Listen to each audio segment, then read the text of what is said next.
Pasintabi lamang po, sa Pasig City, isang pusang ligaw na hiwa ang tiyan ang matagumpay na naoperahan sa tulong ng lalaking nakapulot sa kanya at mga nagbalasakit na netizen. Narito ang report ni Bon Aquino. Noong nakaraang Martes ng gabi habang pauwi ng bahay si Ryan Castañeda sa barangay Bagong Ilog sa Pasig City, sumunod daw sa kanya ang pusa na tila may nais ipahiwatig. Pagtalikod ko, nakasunod pala sa akin. So, pinakain ko and then masigla pa siya. Tapos parang, ano yun, napapansin mong he's in pain.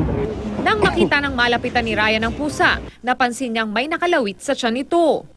I posted the pic of the cat. I shared it on Facebook.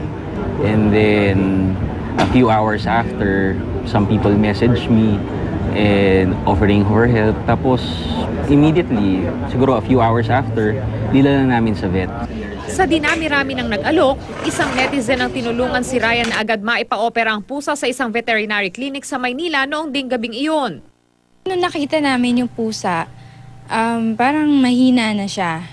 Kasi parang ilang hours nang may naka-expose na part dun sa tiyan niya. Nag-decide kami na alisin yung part na yon kasi nagde-necrotize na-expose na matagal. Part ng stomach yung nakalabas. So parang tinaga yata yung pusa or nasagasaan kaya lumabas yung organ. Tapos tinanggal, tapos in-stitch back na lang yung stomach.